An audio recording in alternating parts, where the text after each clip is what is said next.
Good morning, all of you. Well, today we'll be discussing about relation between electric field and potential. Now, suppose there is a point charge which is placed at point O, which is plus Q, and suppose we are bringing a test charge from point A to point B. Test charge undergoes a displacement dr against the electrostatic force of repulsion. Let the potential at point A is represented by V. Let the potential at point B is represented by V plus dV. Obviously this is at the higher potential. So the force acting on the test charge will be minus Q naught into E. Then the small amount of work done will be equal to F dot dr. Now F is equal to minus Q naught into E dot dr. I mark this as equation number 1. We all know by the basic definition of electrostatic potential difference that work done is equal to Q naught Vb minus Va. I have given its detailed derivation in the previous video lecture under the heading electrostatic potential. So Vb minus Va is equal to dV. I mark it as 2. So from 1 and 2, equating both these equations, I get minus Q naught E dot dr is equal to Q naught into dV. Now E dot dr, opening it becomes E into dr. Q naught cancels with Q naught and E becomes minus dV upon dr. This dV upon dr is called as potential gradient. So electric field is nothing but it is equal to potential gradient or rate of change of potential with respect to the distance. This is a very important relation. All of you have to remember it. Moving ahead, let's try to take one small example. One question in which I'll tell you how to use this particular equation. So suppose the potential is given as 10x square plus 5y square minus 3z square, and suppose my aim is to find the electric field components at the point minus 1, 2, 3. So I have to calculate electric field along x, along y and along z.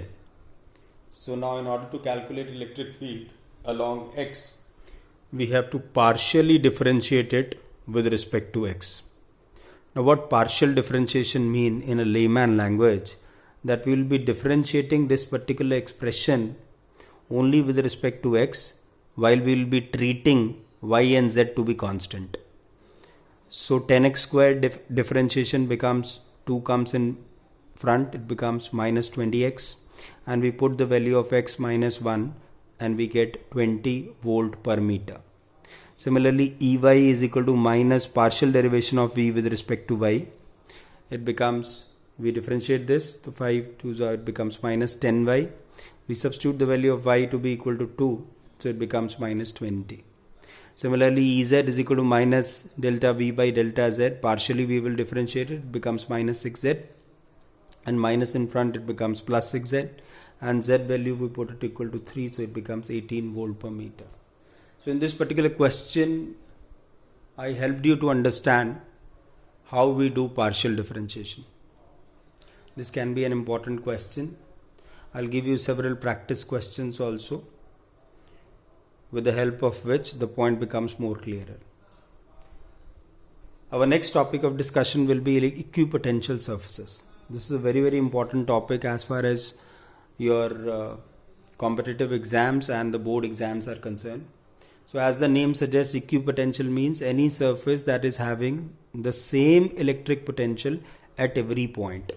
So any surface that is having a same electrostatic potential is called as equipotential surface. There are certain very, very important properties. Number 1, that no work is done in moving a test charge on a equipotential surface.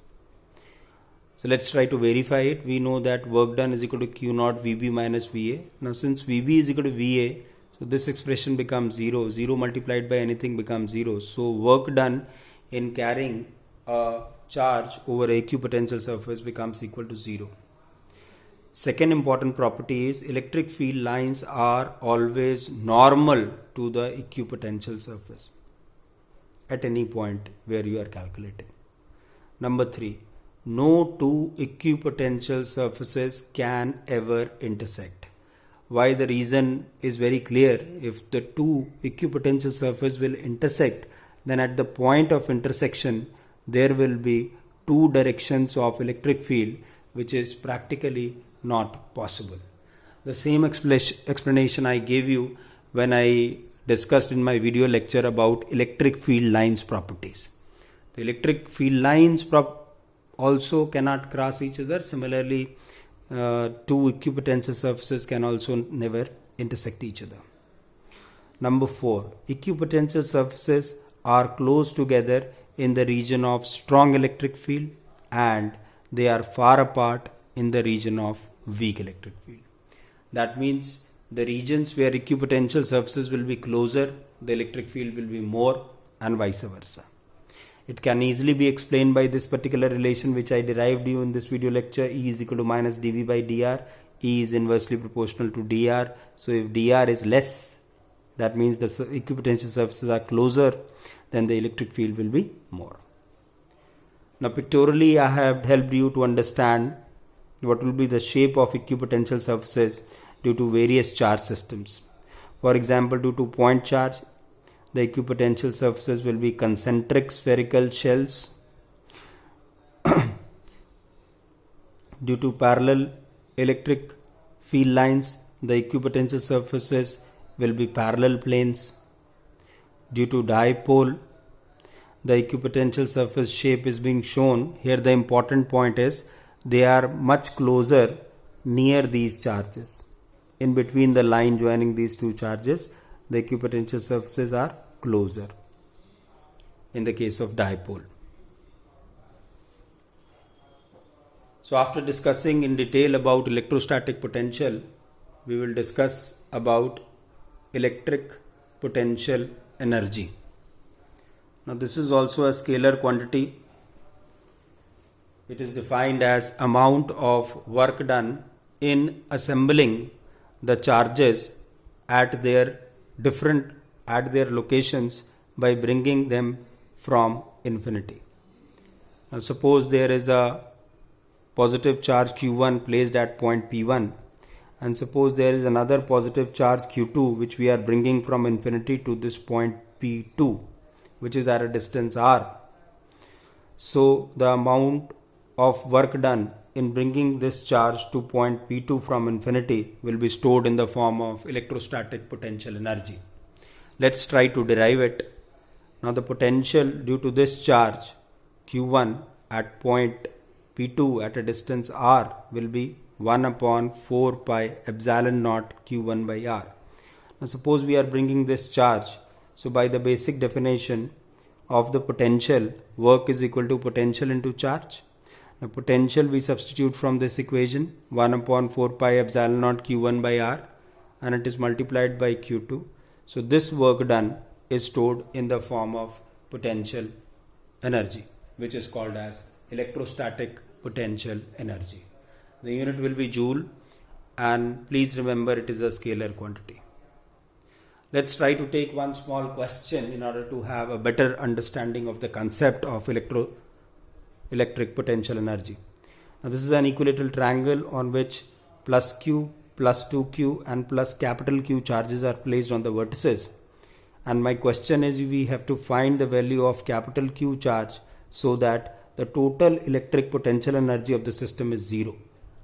So what we do, we calculate the potential energy between the group of charges. So total potential energy is 1 upon 4 pi epsilon naught Q into 2Q upon A plus 1 upon 4 pi epsilon naught 2Q into Q upon A plus 1 upon 4 pi epsilon naught Q into capital Q upon A. Now 1 upon 4 pi epsilon naught is being taken common, so we are left with this expression. Now as per question, the total potential energy is equal to 0, so we put total potential energy equal to 0. So it becomes 2q square, it becomes 2qq, it becomes q into q is equal to 0. Taking q common from this expression, now q can never be equal to 0, so this entire expression is equal to 0. From here we solve capital Q is equal to minus 2q upon 3. That means the value of this capital Q for the potential energy of the system to be 0 is minus 2q upon 3. Thank you.